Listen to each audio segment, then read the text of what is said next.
हाँ जी बेटा, हम सीखेंगे आज के अपने इस वीडियो में revaluation account banana.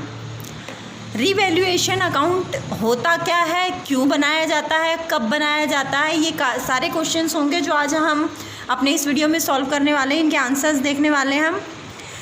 Revaluation, re means again. Valuation refers to having valued of assets and liability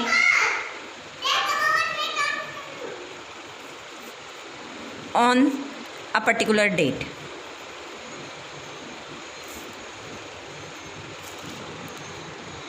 जब हम कभी अपनी असेट्स और लायबिलिटीज़ को दोबारा से जज करते हैं कि अगर हम आज की डेट में जानना चाहें तो इनकी क्या वैल्यू होगी, तो उसमें हम बनाते हैं क्या, रिवैल्यूएशन अकाउंट। उस जिस अकाउंट में हम ये सारी चीज़ें दिखाएंगे बेटा, वो हमारा क्या होगा, रिवैल्यूएशन अकाउंट।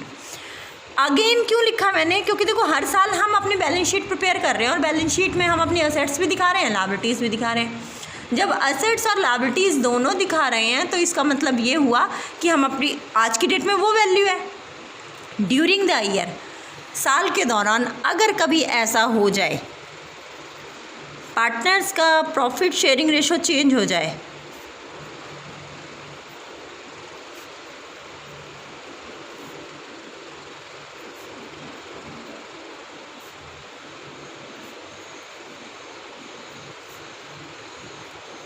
या कोई पार्टनर एडमिट हो जाए,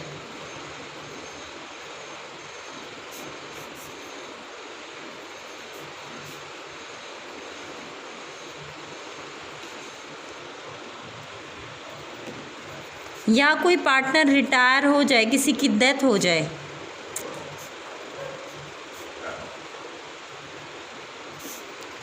तो इन सारे केसेस में बेटा हमें क्या करना पड़ता है, रिवैल्यूएशन अकाउंट बनाना पड़ता है। मैं आपको एक एग्जांपल देती हूँ। 3 पार्टनर थे, ए, बी और सी। इन्होंने 2002 में एक लैंड परचेज़ की थी 5 लाख रुपीज़ की। लैंड परचेज़ करने के बाद 2019 में ये लोग ये बिज़नेस कर रहे थे आज तक, 2002 से 19 तक। अब 19 में इन्होंने डी को एडमिट किया। डी को एडमिट करने के टाइम पे इनकी लैंड की वैल्यू चेंज हो गई होगी बेटा। या अगर हम ये भी मान लें कि इन्होंने 2018 की बैलेंस शीट में इतनी दिखाई है, अब अभी की वैल्यू देखो बेटा, कोविड-19 की वजह से वैल्यूज़ कितनी डाउन चली गई होंगी। आपने देखा रॉ ऑयल जो है वो कितना डाउन चला गया, क्योंकि उसकी डिमांड नहीं है। तो क्रूड ऑयल जो जिसे कहते हैं हम, अब ऐसे केस में रिवैल्यूड करते टाइम हमें पता चला ना इंक्रीज़ हो रही है वैल्यूज़ या डिक्रीज़ हो रही हैं। मार्केट में जैसे रिसेशन चल रहा है तो ऑब्वियस सी बात है हर चीज़ की वैल्यू डाउन हो रही होती है। डी के एडमिशन के टाइम पे इस लैंड की वैल्यू अगर डिक्रीज़ होके 4,50,000 है, कोई नया पार्टनर आएगा, आंख बंद करके नहीं आएगा, वो सारी चीज़ें चेक करेगा। अगर आपकी बैलेंस शीट चेक करेगा वो, अगर आपने अपनी बैलेंस शीट में 5 की जगह 50 लाख की वैल्यू दिखा रखी है लैंड की, बाद में उसने जज किया, उसने कहा रही है तो 20 लाख आ रही है, उसके अकॉर्डिंग 20 लाख की बनती है, या उसके अकॉर्डिंग 40 लाख की आती है, ऐसा हो सकता है। तो फिर वो एक्सक्यूज़ नहीं उठाएगा कि मेरे अकॉर्डिंग तो ये 40 लाख की, आप लोग 50 लाख की बता रहे हो। तो उस टाइम पे सारी एसेट्स और लायबिलिटीज़ को वो पार्टनर के आने से पहले ही क्या कर लेते हैं बेटा, रिवैल्यूड कर लेते हैं, दोबारा से जज कर लेते हैं। अब रिवैल्यूएशन के अकाउंट में पहले तो हम ये जानते हैं कि रिवैल्यूएशन अकाउंट का नेचर कैसा होता है। रिवैल्यूएशन अकाउंट का नेचर होता है बेटा नॉमिनल। आपने 11th क्लास में पढ़ा होगा, नॉमिनल नेचर के जो अकाउंट होते हैं उनके लिए कौन सा गोल्डन रूल होता है बेटा, debit all expenses and losses, credit all incomes and gains. मैं सिंपली आपको एक वर्ड और 2 वर्ड याद करने के लिए बोलती हूँ। एक आप याद कर लो लॉस और एक आप याद कर लो गेन। मतलब अगर लॉस हो रहा है तो उसे डेबिट में लिखना, और अगर गेन हो रहा है, प्रॉफिट हो रहा है, तो उसे क्या लिखना है, क्रेडिट में, रिवैल्यूएशन अकाउंट में। क्लियर हो गया बेटा? रिवैल्यूएशन अकाउंट बनाओगे, लॉस होगा तो डेबिट में और प्रॉफिट होगा तो क्रेडिट में। अब जितनी भी ट्रांजेक्शन्स आप देखो उन सब में एक ही चीज़ चेक करना, प्रॉफिट हो रहा है हमें या लॉस हो रहा है। क्लियर हो गया बेटा? मैं आपको अब रिवैल्यूएशन अकाउंट का फॉर्मेट दिखाती हूँ कि रिवैल्यूएशन अकाउंट का फॉर्मेट एक्चुअली में होता कैसा है। देखिए बेटा, रिवैल्यूएशन अकाउंट, ये इसका फॉर्मेट है। Particulars amount, particulars amount. Clear हो गया? ये रिवैल्यूएशन अकाउंट का फॉर्मेट है। मैंने आपको अभी क्या बोला था, अभी मैंने आपको दिखाया था, लॉस हो तो डेबिट और प्रॉफिट हो तो क्रेडिट। ठीक है जी, चलो हम यहाँ लिख देते हैं, यहाँ ये डेबिट साइड है, ये लॉसेस वाली साइड है, और ये क्रेडिट साइड है, ये गेन वाली या प्रॉफिट वाली साइड है।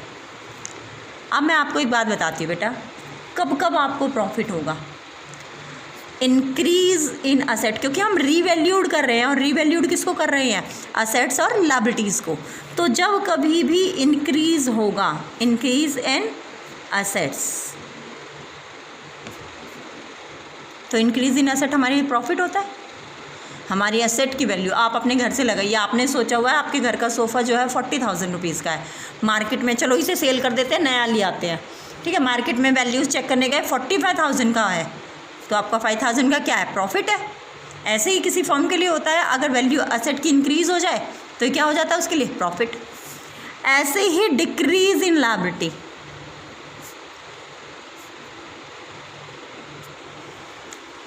हमने किसी से कोई काम करवाया था, कुछ रिपेयर करवाया था, हमने सोचा हुआ था एस्टिमेटेड 5-6 हज़ार रुपये लग जाएंगे इसमें, बाद में पता चला वो काम 3,500 रुपये में हो गया।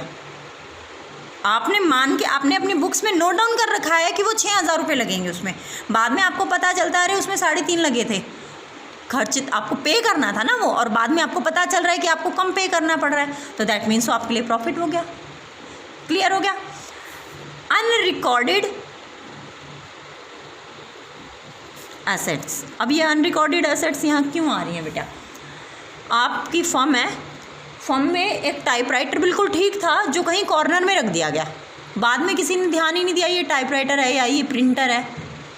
अब जब रीवैल्यूड करने लगे, सारी एसेट्स को चेक करने लगे, तो पता चला कि एक टाइपराइटर भी रखा है, तो खुश हो गए, अरे वाह टाइपराइटर निकला है, 5,000 का 10,000 का कुछ का तो होगा ही, नोट डाउन करो भाई, एसेट्स बढ़ जाएंगी, प्रॉफिट है बाय साइड में। इसके अगेंस्ट, इसका अपोजिट बेटा इधर आना है, जब कभी भी असेट की वैल्यू डिक्रीज़ होगी तो आपको लॉस होगा, तो आप यहाँ क्या दिखाएंगे, डिक्रीज़ इन असेट्स। अच्छा जी, 6,000 माने हुए थे ना कि लायबिलिटी के 6,000 हैं, बाद में पता चला भाई साहब 8,000 देने, 8,000 का खर्चा आया था उसमें, तो ओहो क्या हो गया ये बेटा, increase in liability. Unrecorded asset, फ़ायदा था, खुशी थी, अब आ गया अनरिकॉर्डेड लायबिलिटी। अच्छा, किसी के पैसे देने भी थे वो भूल गए थे, अब रिकॉर्ड कर लो भाई, देने पड़ेंगे, नया पार्टनर आ रहा है वो नहीं देगा, हमें ही देने पड़ेंगे।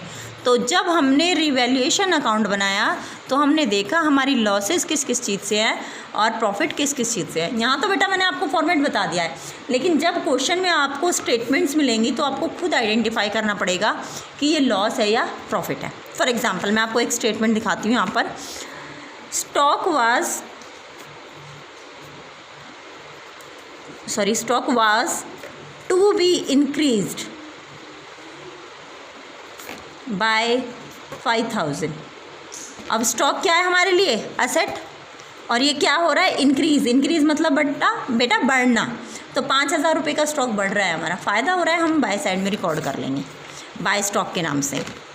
अगर यहीं पे बोल दिया जाए machinery was to be depreciated, machinery को डेप्रिशिएट करना पड़ेगा 10%। अब मशीनरी की वैल्यू हमें दे रखी है कितनी, 50,000, डेप्रिशिएट करना होता है बेटा reduction in value of asset. जब कभी भी हमारी वैल्यू ऑफ असेट जो है रिड्यूस हो रही होती है तो हम उसे डेप्रिशिएशन बोलते हैं। तो अब जब ये असेट डिक्रीज़ हो रही है, असेट की वैल्यू डिक्रीज़ हो रही है, तो हम इसे क्या कहेंगे, लॉस बोलेंगे। और लॉस बोलेंगे तो डेबिट साइड में टू मशीनरी के नाम से लिखेंगे। क्लियर हुआ बेटा? इसी तरीके से हम स्टेटमेंट पढ़ते जाएंगे और उनको क्या करेंगे, बुक में रिकॉर्ड करते चले जाएंगे। क्लियर हो गया? अब मैं आपको कुछ बातें बताने वाली हूँ बेटा रिवैल्यूएशन अकाउंट से रिलेटेड। बच्चे ना अक्सर कंफ्यूज हो जाते हैं, मैडम इसमें लिखे क्या। अब जैसे इसने बोला इंक्रीज बाय 5000, पहले वैल्यू दे रखी है 1,40,000। अब इसमें क्या आएगी मैम, 1,45,000 आ जाएगा क्या रिवैल्यूएशन अकाउंट में, या ये 5,000 आ जाएगा। तो बेटा आप ये चेक करो कि आपका प्योर प्रॉफिट या लॉस कौन सा है। अगर वैल्यू इंक्रीज़ हो रही है तो इंक्रीज़ कितने से हो रही है, कितना प्रॉफिट हो रहा है, 5,000 से इंक्रीज़ हो रही है, तो ये वैल्यू आएगी। Depreciate at the rate 10%। तो अब जब 10% वैल्यू कम हो रही है तो इसमें 50,000 आए, या इसका 10% निकाल के माइनस कर दें 45,000 आए, वो लिखें, या ये 5,000 लिखें। आपको लॉस कितने का हुआ, पहले कितनी वैल्यू थी 50,000, अब कितनी वैल्यू है 45,000, डिफरेंस कितना आ रहा है 5,000। तो हमेशा जो एक्चुअल लॉस या एक्चुअल प्रॉफिट है वही आता है। एक चीज़ और, बाय के बाद जो भी अमाउंट हो, कोई भी अमाउंट हो, वो एज इट इज़ चला जाता है बेटा रिवैल्यूएशन अकाउंट में। क्लियर हो गया?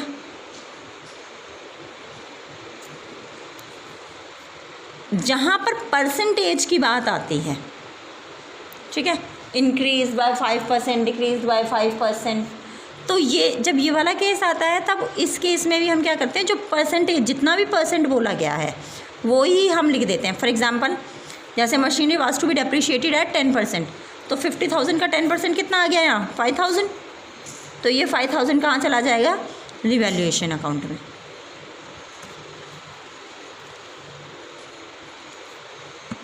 अब अगर मैं आपको यहाँ बोलूँ furniture is revalued at 95,000 rupees. Furniture कितना रिवैल्यूड हुआ बेटा 95,000, और आपको बैलेंस शीट में वैल्यू दी हुई है 1,00,000 रुपीज़।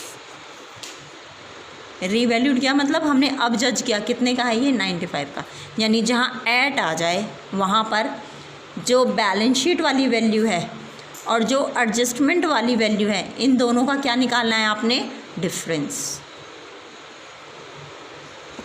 5,000 डिक्रीज़ है तो लॉस है डेबिट साइड में, इंक्रीज़ है तो प्रॉफिट है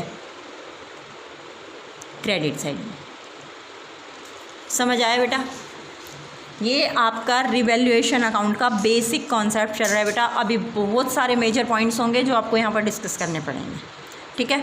अभी फ़िलहाल हमने रिवैल्यूएशन अकाउंट देखा। आपको इसके एक कुछ पॉइंट्स और बताती हूँ मैं। देखिए बेटा, आपको बैलेंस शीट दी गई है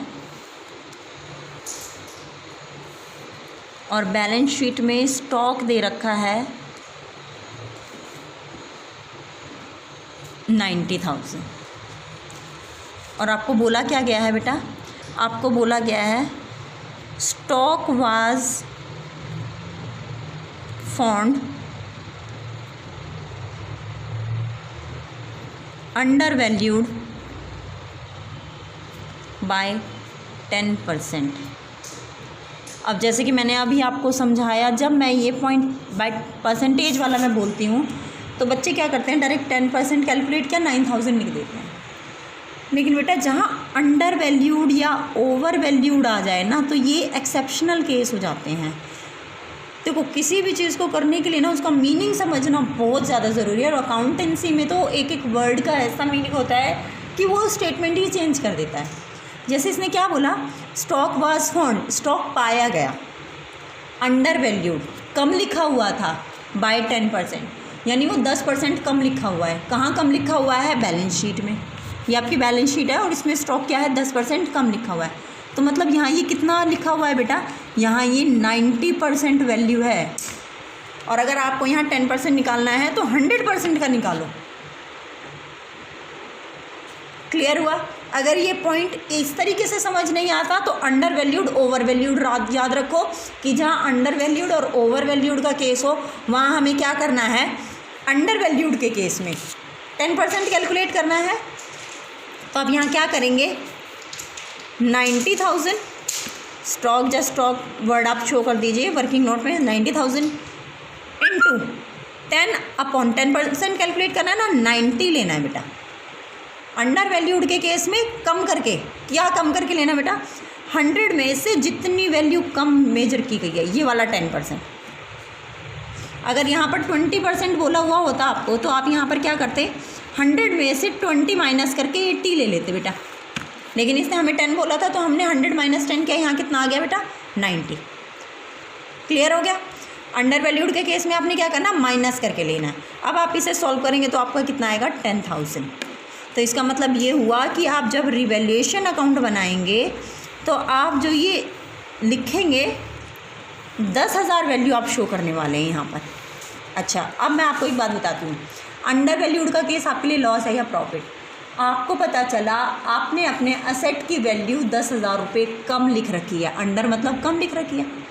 अच्छा जी, वही सोफ़े वाला केस, हमने 40 का सोचा था, वहाँ 45 का निकला, तो वही यहाँ पर है, आपने स्टॉक सोचा था 90,000 का और था वो कितने का, 1 लाख का, क्योंकि 10,000 बढ़ गए ना, हमने सॉल्व करके दिखाया था 10,000। तो आप ये बाय साइड में, प्रॉफिट वाली साइड में शो करने वाले हैं बेटा, बाय स्टॉक 10,000। अब मैं आपको एक और केस बताती हूँ बेटा। यहाँ आपको मशीनरी दे रखी है और मशीनरी दे रखी है 3,60,000 और नीचे क्या बोला गया है, आपको नीचे बोला गया है बेटा, machinery was found over valued bye 20%। आपको मैं बता रही हूँ, ओवर वैल्यूड और अंडर वैल्यूड के केस हो और परसेंटेज हो तो परसेंटेज डायरेक्ट ऐसे नहीं निकालने की आपने, हम मशीनरी कितने की हमारी 3,60,000 की, तो आपने ये नहीं करना कि आप 360 का 20% कैलकुलेट कर रहे हैं, नहीं बेटा। जैसे आपको मैंने यहाँ बताया था, या 90 का 10% नहीं निकालना था, 10/90 लेना था। कैसे? अंडर वैल्यूड के केस में 100 में से 10 माइनस करके लिया। ऐसे ही ओवर वैल्यूड के केस में 100 में 20 को प्लस करके लेंगे बेटा। याद रखने की है बेटा ये बात, ओवर वैल्यूड हमने ज़्यादा मान रखी है, मतलब इस वाली वैल्यू में हमारा कितना है, 120% वैल्यू है, ये 100% वैल्यू नहीं है, 20% ज़्यादा है तो 120% हो गई, ये 10% कम थी तो ये 90% थी। ओवर वैल्यूड में ज़्यादा है ऐड करके, अंडर वैल्यूड में कम है लेस करके। ठीक है, हमने यहाँ पर 100 + 20 किया, यहाँ पर 120 लिखा और इसको सॉल्व किया तो हमें पता चला हमारे यहाँ 60,000 क्या है, ओवर वैल्यूड है। ये देखो बेटा, हमने इसको सॉल्व किया तो हमारा कितना आ गया यहाँ, 60,000। तो इसका मतलब ये हुआ कि 60,000 वैल्यू हमारी क्या है, ज़्यादा मानी हुई है हमने, तो एक्चुअल वैल्यू तो कम होगी। हमने अपने सोफ़े की वैल्यू 50,000 मान रखी थी, वैल्यू 45,000 थी। तो ओवर वैल्यूड मतलब लॉस और अंडर वैल्यूड मतलब प्रॉफिट। अंडर वैल्यूड प्रॉफिट था तो हमने बाय साइड में लिखा था, ओवर वैल्यूड लॉस है तो हम डेबिट साइड में लिखेंगे टू मशीनरी। कितने से, जितना ये परसेंटेज कैलकुलेट करने के बाद आया है बेटा 60,000, यहाँ 10,000 आया था तो हमने 10 लिखा था, यहाँ 60,000 आया तो हमने 60,000 लिखा है। ये है बेटा आपका अंडर वैल्यूड ओवर वैल्यूड का केस। आपके रिवैल्यूएशन में जो जो पॉइंट्स आने वाले होते हैं वो पॉइंट्स। इसके अलावा बेटा हम रिवैल्यूएशन के मैं कोशिश करूँगी मैक्सिमम टू मैक्सिमम पॉइंट्स आपके नेक्स्ट वीडियो में ज़रूर कवर करूँ, और जितने भी टॉपिक्स हो सकते हैं ताकि आपको रिवैल्यूएशन में कभी कोई दिक्कत ही ना आए। रिवैल्यूएशन का टॉपिक बेटा आपके change in profit sharing ratio के केस में, एडमिशन के केस में, रिटायरमेंट के केस में और डेथ के केस में, सब में काम आने वाला है बेटा। और एक चीज़ और बता दूँ बेटा, रिवैल्यूएशन अकाउंट हमारे क्वेश्चन का बेस होता है। हालांकि स्टेप मार्किंग है, पर आप एक ये मान के चलो कि रिवैल्यूएशन अकाउंट के ठीक होने का मतलब होता है आपका 50% क्वेश्चन ठीक हो जाता है। कैसे ठीक होगा 50%, वो मैं आपको आगे बताऊंगी। जो शॉर्ट हैं पॉइंट्स जो आने ही आने हैं वो पॉइंट्स मैं आपको बताऊंगी, तो आपका 50% क्वेश्चन कैसे ठीक होने वाला है वो मैं आपको नेक्स्ट वीडियो में बताऊंगी बेटा। फिलहाल के लिए आप रिवैल्यूएशन के सारे जितने भी टॉपिक्स आपको दिखते हैं आप पढ़िए। एक लास्ट पॉइंट बेटा, कभी भी वैल्यूड गुडविल रिवैल्यूएशन अकाउंट में नहीं आती। आप जब क्वेश्चन करेंगे तो आप वहाँ देखेंगे कि आपको वहाँ गुडविल की वैल्यूएशन दे रखी है, आप फिर सोचोगे अरे इसको क्या करें, ऊपर तो दी नहीं हुई, अब वैल्यूड है क्या करना है। तो आप याद रखना बेटा, ये कभी भी रिवैल्यूएशन अकाउंट में नहीं आएगी। वैल्यूड गुडविल, जहाँ आपको बोल दिया जाए गुडविल इज़ वैल्यूड एट, वो नहीं आएगा। क्लियर बेटा? अब रिवैल्यूएशन अकाउंट के ये नोट्स आप देखिए, समझिए, और नेक्स्ट वीडियो में जितने भी एग्जांपल्स हैं वो सारे एग्जांपल देखिए बेटा। एग्जांपल से बेटर कोई कुछ नहीं समझा सकता। क्लियर? ओके बेटा।